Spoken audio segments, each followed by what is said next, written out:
नमस्कार साथियों, स्वागत है आपका आओ कुछ सीखें चैनल पर। आज हम रामचरितमानस के बाल कांड में दोहा और छंद किस तरह से सही उच्चारण में पढ़े जाते हैं ये सीखेंगे। हम शुरू करते हैं दोहा नंबर 165 के आगे से। ताते मैं तो ही बरे जाऊं राजा, कहे कथा तब परम अकाजा। छठे श्रवण यह परति कहानी, नास तुम्हारे सत्य मम बानी। हे राजन, मैं तुमको इसलिए मना करता हूँ कि इस प्रसंग को कहने से तुम्हारी बड़ी हानि होगी। छठे कान में यह बात पढ़ते ही तुम्हारा नाश हो जाएगा। मेरा यह वचन सत्य जानना। यह प्रगटे अथवा द्विज श्रापा, नासे तोरे सुनु भानु प्रतापा। आन उपाय निधन तब नाही, जो हरि हरि को पाहि मने माही। हे प्रताप भानु, सुनो, इस बात के प्रकट करने से अथवा ब्राह्मणों के शाप से तुम्हारा नाश होगा, और किसी उपाय से चाहे ब्रह्मा और शंकर भी मन में क्रोध करें, तुम्हारी मृत्यु नहीं होगी। सत्यनाथ पद गहि निप भाषा, द्विज गुरु कोप कहूँ को राखा। राखई गुरु जो कोप विधाता, गुर विरोधे नहीं को जग त्राता। राजा ने मुनि के चरण पकड़कर कहा, हे स्वामी, सत्य ही है, ब्राह्मण और गुरु के क्रोध से कहिए कौन रक्षा कर सकता है। यदि ब्रह्मा भी क्रोध करें तो गुरु बचा लेते हैं, पर गुरु से विरोध करने पर जगत में कोई भी बचाने वाला नहीं है। जो न चलब हम कहें तुम्हारे, हो ना से नहीं सोच हमारे। एक ही डर डरे पति मन मोरा, प्रभु मही देव श्राप अति घोरा। यदि मैं आपके कथन के अनुसार नहीं चलूंगा तो भले ही मेरा नाश हो जाए, मुझे इसकी चिंता नहीं है। मेरा मन तो हे प्रभु केवल एक ही डर से डर रहा है कि ब्राह्मणों का शाप बड़ा भयानक होता है। हो हे बेप्र बसे कवन बेधे, कहु कृपा करी सो। तुम तजि दीन दयाल निज, हितु न देखूं को। सियावर रामचंद्र की जय। वे ब्राह्मण किस प्रकार से वश में हो सकते हैं, कृपा करके वह भी बताइए। हे दीन दयालु, आपको छोड़कर और किसी को मैं अपना हितु नहीं देखता। सुनु ने पबि विधे जतन जागी माही, कष्ट साध्य पुनि होहि कि नाही। आहई एक अति सुगम उपाय, तहाँ परंतु एक कठिनाई। तपस्वी ने कहा, हे राजन सुनो, संसार में उपाय तो बहुत हैं, पर वे कष्ट साध्य हैं, बड़ी कठिनता से बनने में आते हैं, और इस पर भी सिद्ध हो या ना हो उनकी सफलता निश्चित भी नहीं है। हाँ, एक उपाय बहुत सहज है, परंतु उसमें भी एक कठिनता है। मम आधीन जुगुति निप सोई, मोर जाब तब नगर न होई। आजु लगे अरु जब ते भयाऊं, काहू के गृह ग्राम न गयाऊं। हे राजन, वह युक्ति तो मेरे हाथ है, पर मेरा जाना तुम्हारे नगर में हो नहीं सकता। जब से पैदा हुआ हूँ तब से आज तक मैं किसी के घर अथवा गांव नहीं गया। जो न जाऊं तब होई अकाजू, बना आई असमंजस आजू। सुनी मही से बोले मृदुबानी, नाथ निगम असी नीति बखानी। परंतु यदि नहीं जाता हूँ तो तुम्हारा काम बिगड़ता है। आज यह बड़ा असमंजस आ पड़ा है। यह सुनकर राजा कोमल वाणी से बोला, हे नाथ, वेदों में ऐसी नीति कही है कि बड़े सनेह लघुन पर करही, गिरि निज सिरनि सदा तृण धरही। जलधि अगाध मौली बह फेनु, संतत धरनि धरत सिर रेनु। बड़े लोग छोटों पर स्नेह करते ही हैं। अब पर्वत अपने सिरों पर सदा तृण घास को धारण किए रहते हैं। अगाध समुद्र अपने मस्तक पर फेन को धारण करता है और धरती अपने सिर पर सदा धूलि को धारण किए रहती है। अस कहि गहे नरेश पद, स्वामी होहु कृपाल।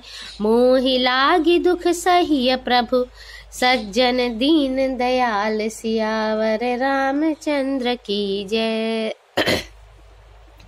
ऐसा कहकर राजा ने मुनि के चरण पकड़ लिए और कहा, हे स्वामी, कृपा कीजिए, आप संत हैं, दीन दयालु हैं, अतः हे प्रभु, मेरे लिए इतना कष्ट अवश्य सहिए। जानिनि पहि आपन आधीना, बोला तापस कपट प्रवीणा। सत्य कहूँ भूपति सुनु तोहि, जग नाहिन दुर्लभ कछु मोहि। राजा को अपने अधीन जानकर कपट में प्रवीण तपस्वी बोला, हे राजन सुनो, मैं तुमसे सत्य कहता हूँ, जगत में मुझे कुछ भी दुर्लभ नहीं है। अवश्य काज में करी हूँ तोरा, मन तन बचन भगत तै मोरा। जोग जुगुति तप मंत्र प्रभाऊ, फलाई तबाही जब करिय दुराऊ। मैं तुम्हारा काम अवश्य करूंगा, क्योंकि तुम मन, वाणी और शरीर तीनों से मेरे भक्त हो। पर योग, युक्ति, तप और मंत्र का प्रभाव तभी फलीभूत होता है जब वे छिपा कर किए जाते हैं। जो नरेश में करो रसोई, तुम परुसहु मोहि जाने न कोई। अन्न सो जोई जोई भोजन कराई, सोई सोई तब आयसु अनुसराई। हे नरपति, मैं यदि रसोई बनाऊं और तुम उसे परोसो और मुझे कोई जानने न पावे, तो उस अन्न को जो जो खाएगा सो सो तुम्हारा आज्ञाकारी बन जाएगा। पुनि तिन के गृह जेवई जो, तब बस होई भूप सुनु सोऊ। जाई उपाय रचहु निप एहू,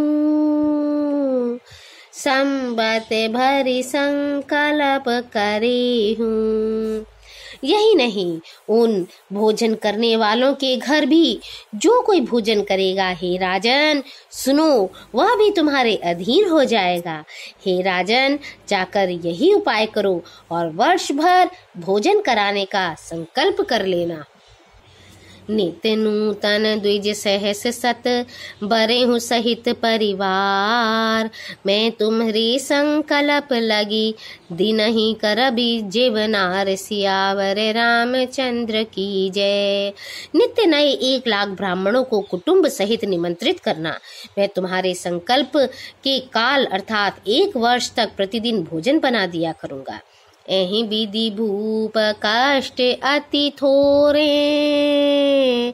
हो इहि सकल विप्र बस तोरे, करिहि विप्र होम मख सेवा, तेहि प्रसंग सहजे ही बस देवा। हे राजन, इस प्रकार बहुत ही थोड़े परिश्रम से सब ब्राह्मण तुम्हारे वश में हो जाएंगे। ब्राह्मण हवन यज्ञ और सेवा पूजा करेंगे तो उस प्रसंग उस संबंध से देवता भी सहज ही में वश में हो जाएंगे। और एक तो ही कहूँ लखाऊं, मैं यही बेश न आऊ बकाऊं, तुम्हरे उपरोहित कहूँ राया, हरि आनब में करी निज माया। मैं एक और पहचान तुमको बताए देता हूँ कि मैं इस रूप में कभी नहीं आऊंगा। हे राजन, मैं अपनी माया से तुम्हारे पुरोहित को हर लाऊंगा। तप बल तेहि करी आप समाना, रखी हूँ इहाँ बरसे परवाना, मैं धरिता सुबेसु सुनु राजा, सब विधि तोर संवारब काजा।